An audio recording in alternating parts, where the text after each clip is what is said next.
人活动中心，旁边有老人活动中心都是大动公园紧邻的紧邻这个区域，让我们让学生去观察那最后呢，说大动公园最吸引你让你最感兴趣的是什么？这个就没有标准答案让它自由发挥这是 open 的这上次都在。大众文化艺术中心呢，他没有写这眼睛好一点的就看得到这是大东文化艺术中心那他们在干什么？弹吉他。在弹琴弹琴收案那这个位置在哪里知道吗？这个舞台位置在哪里？在里面。广场在外面。户外。它是大东文化艺术中心的外面，它不是里面。是哪里的？附近有，它是刚好是，你家。它是在艺术图书馆的前面，艺术图书馆前面就是有一个舞台。好，那大东文化艺术中心呢？它实际上的范围有包括演艺厅，演艺厅，我们这个捷运上来的话呢，首先看到的就是演艺厅了，那演艺厅的旁边呢，就是视觉展览馆，那它的后面的那一栋，刚才已经看到艺术图书馆，那艺术图书馆的旁边的话可以讲说是行政大楼了那里面呢有演讲厅，还有凤山历史教室，这两个是比较特别的。当然，如果你要买票的话，也是在那一栋。它总共有4栋建筑物了，4栋建筑物那这两个演讲厅跟凤山历史教室属于后面那一栋的靠近大东路靠近大东那一栋的。那请问每个礼拜六什么时候演讲厅里面呢有大东讲堂的活动？这个会邀请一些人士呢来讲一些跟艺术比较相关的的内容。你看怎样不一样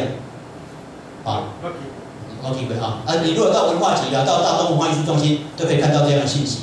那我们主要是说要让学生呢注意到这一点，像你们不知道没有注意到问你的话，你就会去想每个礼拜都有都没有去参加，对不对？那其实那个内容还蛮不错的。要不要剪？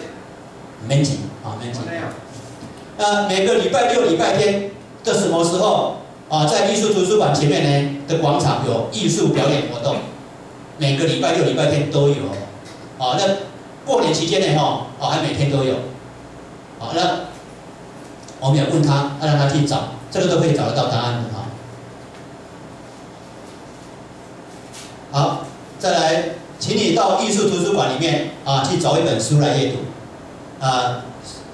说出你的心得这讲辛苦来可以来列吹那它的1楼呢都是比较好玩的书，还有立体书1楼呢是属于比较儿童用的一些艺术的书了那2楼呢2楼有一些视听的设备2楼有视听的设备，那视听的设备呢你可以借着当场就可以听的可以听可以看然后它那边有一些比较大部头的书很大书很大那边都有尤其是建筑方面的书也都有，所以它里面书比较特别所以它书的藏书量还不是很多，可以借阅的时间跟那个本数都比一般的图书馆呢来得少所以规定跟一般图书馆不太一样，因为藏书量还不够的关系那第二个问题请你到凤山历史教室看一部影片，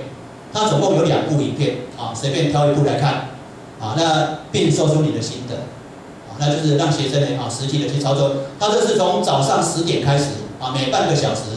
就有那个欣赏一次大概20分钟左右。那历史教室里面呢还有一些展览有像我双城古道双城古道展示那也有那个打铁街的也还有凤山的美食的展示都有那最后问这个大东文化艺术中心最吸引你让你最感兴趣的是什么说出你的想法就用这样子去问他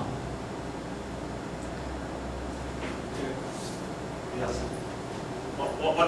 抱歉， OK， 我补充一下这个逻辑上像今天李理事长他用这样的讲法就是因为一开始上个礼拜我们在讨论是用传统的，就一直介绍这个我们凤山城，很像导游啦，或老师上课的方式这个叫做我把它定位这个叫做过去叫以教师为中心了那经过上个礼拜之后，那我觉得今天李理事长用这个方式非常好，他来引导是一个叫任务派遣的观念，他会进入到所谓的以学生为中心那以现在在台北市他们在推动的叫做学习共同体这个新北区他们有引进日本佐藤学学习共同体其实就是怎么合作协同教学合作式分组讨论。那刚刚吕老师在提的这样子的一些任务题目，它一般都是我们在课程设计上就会先引发学生，可能今天各位想象我们凤山新城假设2天的营队，第一天早上可能就是在教室里面大概介绍一下整个凤山新城是什么，引发学习动机。然后再来是不是会有每个点，比如刚刚就有大东的点，再来可能就有这说一个什么点？东便门。东便门的点，各有什么旋风炮台的点？每一组可能我们现在设计是每一组5个学生，5个它会有一个无线上网设备，每个学会配备1台平板电脑，10.1寸的。那整个情境，比如说我今天来东便门，我这一组我观察到这个门里面为什么这边是6角柱这个下面有一个，他待会老师会讲为什么是这样子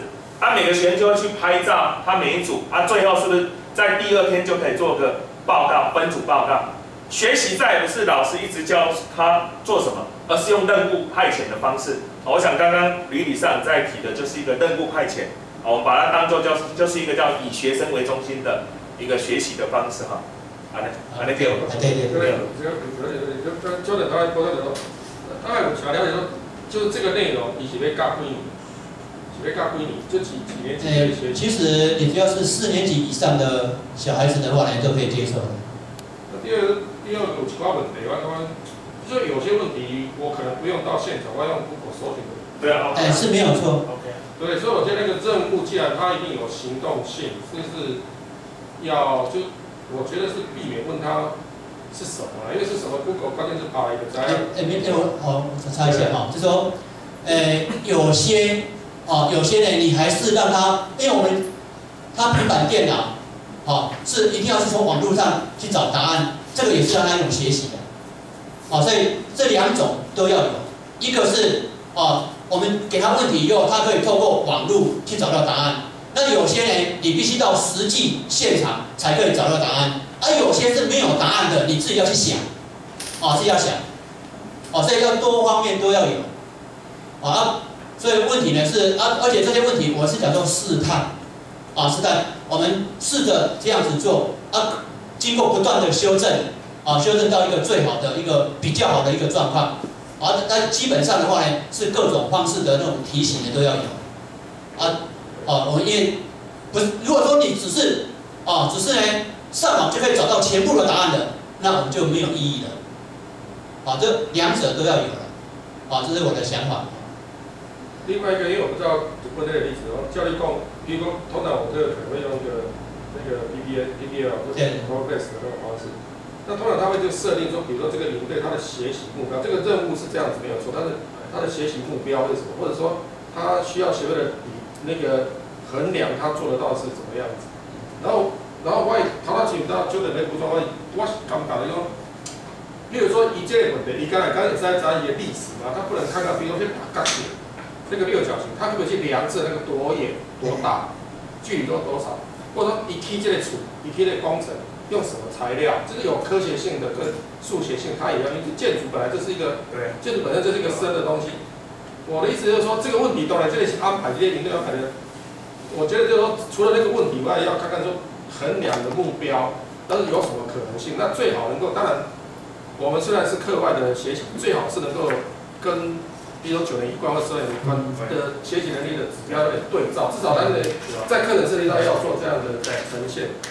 不然我伊个问题就，提出来来讲，伊迄个，就是说那个问的那个问题，有些时候它会也是记忆性的啦。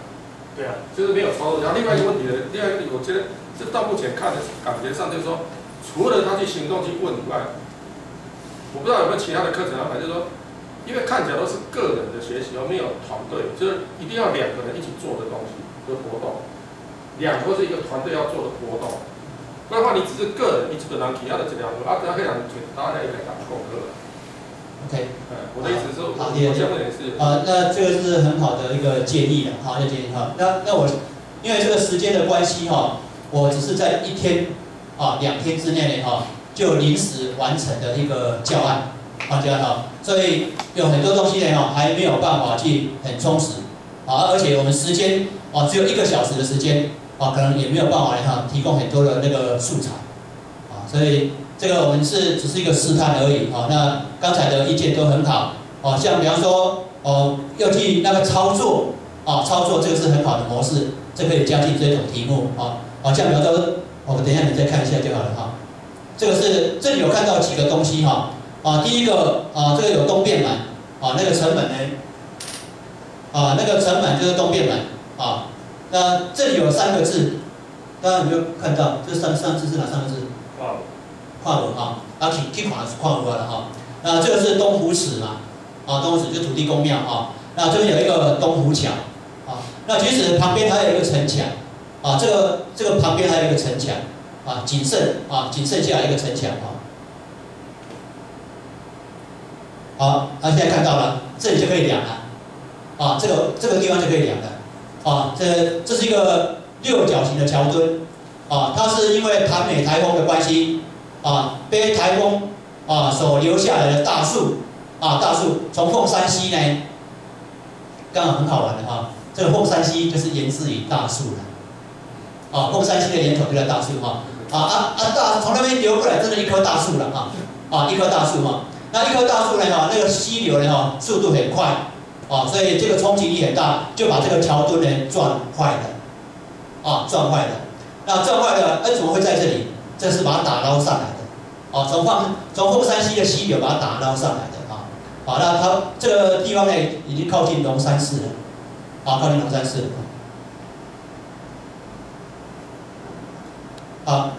这个在1788年呢凤山县城的县治从左营我们所谓旧城呢这个迁到凤山，所以叫做新城主要是因为这样的关系1788年。1788年以前在左营，那以后呢就在凤山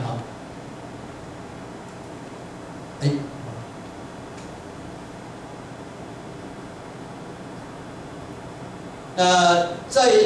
那个时候呢只有用赤竹把这个城围起来而已了一开始用赤竹而已。那到了1804年才开始呢建了6个城门6个城门。那现在呢，只剩下一个叫做东便门它位置呢在凤山区3民路44巷，就是打铁街的附近在打铁街。那东便门就是小东门，那又有另外一个名称是什么这是要让他去回答的问题那我们刚才用看的就可以看出来，到现场就可以看得出来的不然呢网络说不定也可以搜索得出来的那原来的东湖桥呢是在1841年的那它的桥墩的形状是什么这个让他去观察那这个桥墩有什么优点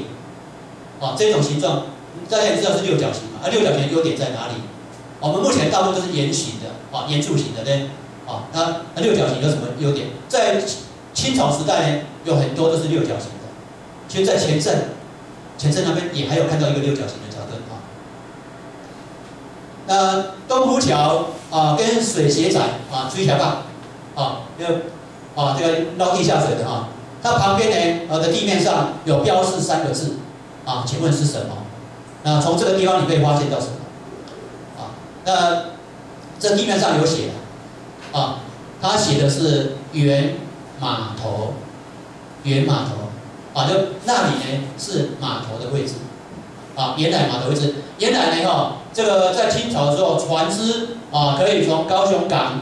经过前镇河那经过马祖港桥那边马祖港桥嘛然后来到东便门东便门是最后一站东便门是最后一站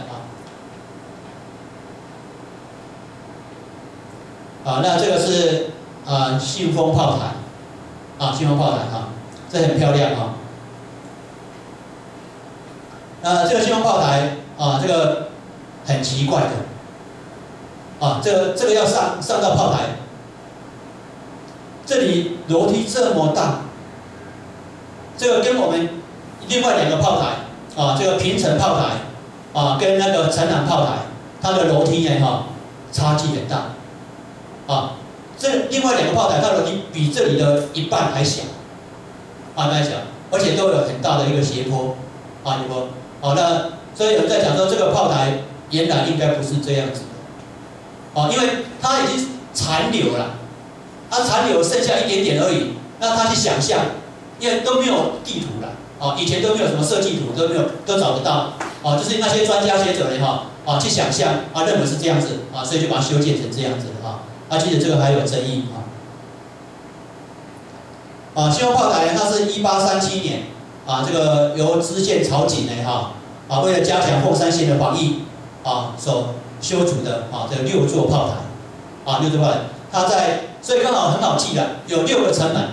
剩下1个叫东便门，有6座炮台，剩下3座，